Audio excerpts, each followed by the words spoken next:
سورہ نسائی 451 word by word. سورہ بنی اسرائیل کے سٹارٹ میں اللہ تعالیٰ فرماتا ہے اعوذ باللہ من الشیطان الرجیم بسم اللہ الرحمن الرحیم سبحان الذی اسری بعبدہ لیلا من المسجد الحرام الی المسجد الاقصی الذی بارکنا حولہ لنریہ من آیاتنا. پاک ہے وہ ذات جو راتوں رات اپنے بندے کو لے گئی مسجد حرام سے ایک دور کی مسجد یعنی ایلیا میں بیت المقدس کی طرف. مسجد اقصی تو حضرت عمر کے زمانے میں وہاں بنی ہے, یہاں اقصی سے مراد ہے دور کی مسجد. نبی علیہ السلام کے زمانے میں بخاری مسلم میں آتا ہے اسے بیت المقدس مسجد ایلیا کہا جاتا تھا, یروشلم میں جو سیر کروائی. الذی بارکنا حولہ, وہ جگہ ہے جہاں کے ارد گرد کے ماحول کو اللہ نے بابرکت بنایا. وہ کیا بابرکت ہے؟ 4000 نبیوں کی قبریں ہیں وہاں پہ. لِنُرِيَهُ مِنْ آیَاتِنَا, تاکہ اللہ تعالیٰ اپنی قدرت کی بڑی بڑی نشانیاں اپنے محبوب کو دکھائے صلی اللہ علیہ وآلہ وسلم. اِنَّهُ هُوَ السَّمِيعُ الْبَصِيرُ, بے شک اللہ تعالیٰ سننے والا دیکھنے والا ہے. یہ جو قدرت کی بڑی بڑی نشانیاں دکھائی ہیں نا, ان میں سے ایک نشانی راستے میں یہ بھی دکھائی گئی الاسراء والمعراج میں. الاسراء آپ کا رات کا زمینی سفر ہے اور المعراج آپ کا آسمانوں کا سفر ہے جو یروشلم سے آسمانوں کی طرف. میں نے ڈیٹیل کے ساتھ اس کے اوپر 3 لیکچر ریکارڈ کروا دیے ہیں. مسئلہ نمبر 126 A B C, جسے شوق ہو وہ دیکھے. میری زندگی کے بہترین تحقیقی لیکچرز میں سے ہے. آپ کو واقعہ معراج پہ اتنی تحقیق کسی کتاب میں نہیں ملے گی. اللہ کے فضل سے میں نے جتنی اس میں محنت کی الحمدللہ. اس میں نے یہ حدیث بیان کی تھی سنن نسائی 451. انس بن مالک سے بھی ہے, سیدنا شداد ابن اوس سے بھی. انس بن مالک کہتے ہیں کہ نبی علیہ السلام نے فرمایا میرے پاس ایک جانور لایا گیا براق, جو گدھے سے بڑا اور خچر سے چھوٹا تھا. اس کا قدم وہاں پڑتا تھا جہاں اس کی نگاہ پڑتی تھی. اتنی یعنی سپیڈ میں وہ چلنے والا اڑنے والا جانور تھا. میں جبرائیل علیہ السلام کے ساتھ اس پر سوار ہو گیا. میں کچھ چلا تھا تو جبرائیل علیہ السلام نے عرض کی اے اللہ کے نبی اتریے اور یہاں پر نماز پڑھیے. میں اترا اور میں نے وہاں پر نماز پڑھی. یعنی نبی علیہ السلام کو نمازیں تو معراج میں ملی ہیں, لیکن اس سے پہلے بھی آپ نفلی نماز تو پڑھتے تھے. 2 رکعت آپ نے پڑھی. پھر جبرائیل علیہ السلام نے عرض کیا اللہ کے محبوب صلی اللہ علیہ وآلہ وسلم, آپ جانتے ہیں میں نے آپ کو جو نماز پڑھائی ہے یہ جگہ کون سی ہے؟ پھر خود ہی فرمانے لگے, عرض کرنے لگے اے اللہ کے محبوب یہ طیبہ ہے, مدینہ شریف, جو ان قریب آپ کی ہجرت گاہ بنے گا. یعنی ہجرت سے پہلے واقعہ معراج ہوا ہے. نبی اسلام کو پہلے اللہ نے دکھا دیا کہ آپ نے الٹیمیٹلی یہاں پہ آنا ہے. پھر نبی اسلام کہتے ہیں ہم دوبارہ براق پہ سوار ہوئے. پھر تھوڑی دور جا کے مجھے جبرائیل نے کہا اتریے اور یہاں پہ بھی نماز پڑھیے. پہلے مدینہ شریف پڑھائی جہاں پہ نبی اسلام کی قبر بننی تھی. نبی اسلام کا مسکن وہ شاعر اللہ میں داخل. میں نماز پڑھ کے فارغ ہوا تو پوچھا, جبرائیل نے کہا اللہ کے رسول آپ کو پتہ ہے یہ جگہ کون سی ہے؟ تو پھر خود ہی اس نے عرض کی کہ یہ طور سینا ہے جہاں پہ موسیٰ علیہ السلام سے اللہ نے کلام کیا تھا. یعنی موسیٰ علیہ السلام کی جگہ شاعر اللہ. پھر کہتے ہیں میں دوبارہ سے سوار ہوا. پھر ایک اور جگہ جا کر انہوں نے روکا اور کہا یہاں پہ بھی نماز پڑھے. وہاں پر بھی نماز پڑھی اور پھر کہا یا رسول اللہ آپ کو پتہ ہے یہ جگہ کون سی ہے؟ اور پھر خود ہی کہا یہ بیت اللحم ہے جہاں پہ عیسیٰ علیہ السلام پیدا ہوئے تھے. عیسیٰ علیہ السلام کی پیدائش کی جگہ بھی شاعر اللہ ہے. تو میرے نبی علیہ السلام کی قبر مبارک شاعر اللہ نہیں ہے؟ نبی علیہ السلام کی نماز پڑھنے کی جگہ شاعر اللہ نہیں ہے؟ اگر واتخذوا من مقام ابراہیم مصلی شاعر اللہ میں. تو پھر نبی علیہ السلام کہتے ہیں کہ میں نے وہاں پہ بھی جب نماز پڑھی پھر میں بیت المقدس میں گیا. وہاں پہ اللہ نے میرے لیے تمام نبیوں کو پہلے ہی جمع فرمایا ہوا تھا. لیکن یہ برزخی معاملہ تھا, جسمانی معراج ہوئی ہے لیکن وہاں کے لوگوں کو نہیں پتا چلا. ورنہ 1 لاکھ کے قریب بندہ اگر جہلم شہر میں جمع ہو جائے تو پورے شہر میں ایک بار ہلچل نہیں مچ جاتی. وہاں کسی کو پتا نہیں چلا. اللہ نے پردہ رکھا ہوا تھا.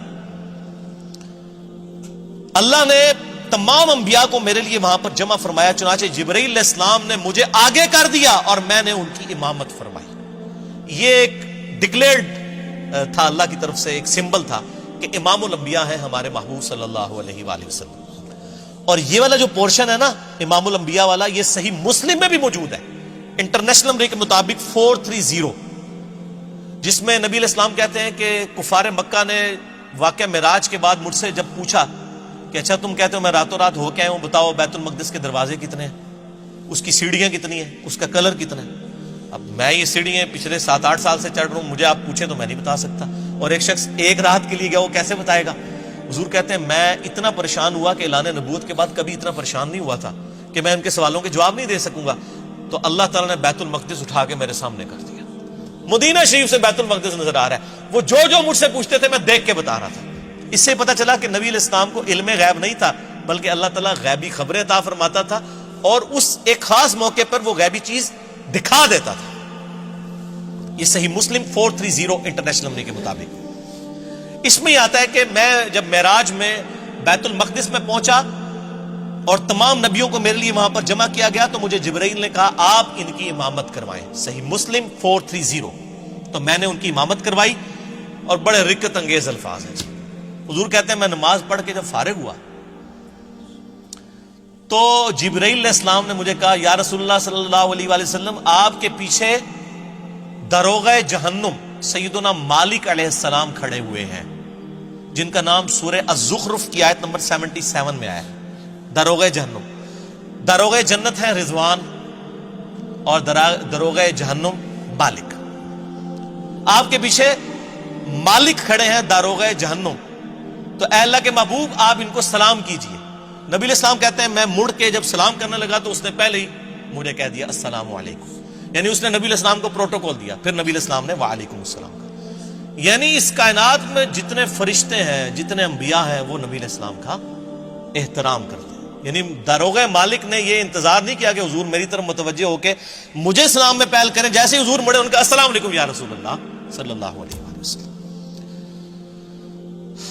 سبحان ربک رب العزت عما یصفون وسلام علی المرسلین والحمد للہ رب العالمین. صلو علی الحبیب اللہم صلی علی محمد وعلی آل محمد کما صلیت علی ابراہیم وعلی آل ابراہیم انک حمید مجید. اللہم بارک علی محمد وعلی آل محمد کما بارکت علی ابراہیم وعلی آل ابراہیم انک حمید مجید. اچھا, یہ حکمت کیا تھی نبیوں کو وہاں جمع کرنے میں؟ یہ بھی ٹروتھ میں ریویل معراج والے لیکچر میں نے کیا, میں آج بھی کر دیتا ہوں. سورہ آل عمران کی آیت نمبر ہے 81. اعوذ باللہ من الشیطان الرجیم, بسم اللہ الرحمن الرحیم. وَإِذْ أَخَذَ اللَّهُ مِيثَاقَ النَّبِيِّينَ, اور وہ وقت یاد کرو جب اللہ نے تمام نبیوں سے, ان کی روحوں سے یہ عہد لیا تھا.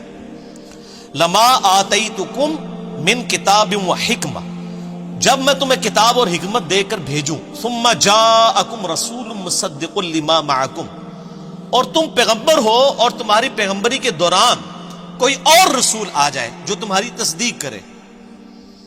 لَتُؤْمِنُنَّ بِهِ وَلَتَنْصُرُنَّ, تو تم پر یہ لازم ہے کہ تم نے اس کی بھی تصدیق کرنی ہے اور اس کی مدد بھی کرنی ہے. جیسا کہ حضرت یحییٰ علیہ السلام نے حضرت عیسیٰ علیہ السلام کی تصدیق کر دی, دونوں ایک زمانے میں. ٹھیک ہو گیا؟ تو اسی طریقے سے اللہ تعالیٰ فرما رہا ہے جو کوئی بھی پیغمبر, اور اسی کا کلائمیکس یہ ہے کہ اگر میرے نبی آ جائیں صلی اللہ علیہ وآلہ وسلم تو تم تمام نبیوں نے ان کی تصدیق کرنی ہے.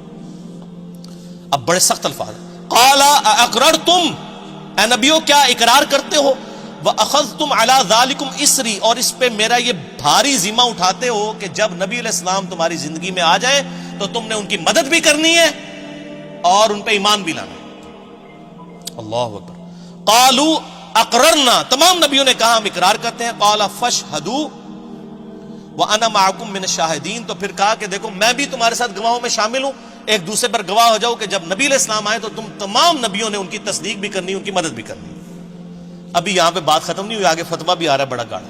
فمن تولى بعد ذلك, اگر تم نبیوں میں سے بھی کوئی پھر گیا نا کہ اس نے میرے نبی علیہ السلام پر ایمان نہ لایا, ان کی زندگی میں اگر وہ آ گئے, فاولئک هم الفاسقون, تو ایسا پیغمبر بھی پھر فاسق ہوگا. والعیاذ باللہ تعالی.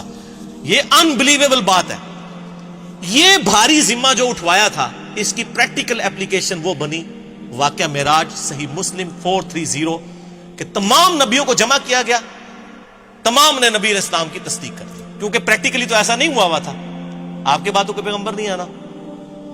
تو وہ اللہ تعالیٰ نے ایک اسپیشل ایک مجلس کا انعقاد کیا.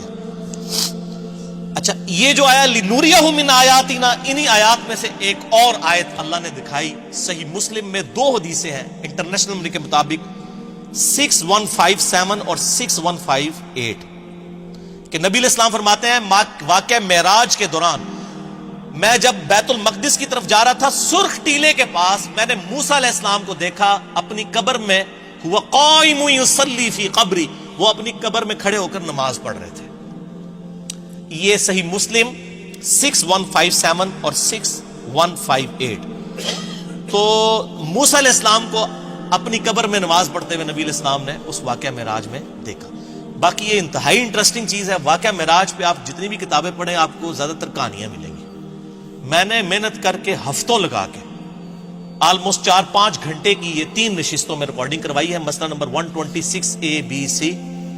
آپ کا دل خوش ہو جائے گا۔ واقعہ معراج پہ آپ کو اس کے بعد کوئی کتاب اور آپ سینکڑوں لیکچرز بھی سنیں، وہ چیزیں نہیں ملیں گی انشاءاللہ جو میں نے اس میں ریکارڈ کروا دی ہیں، وہ ضرور دیکھیے گا۔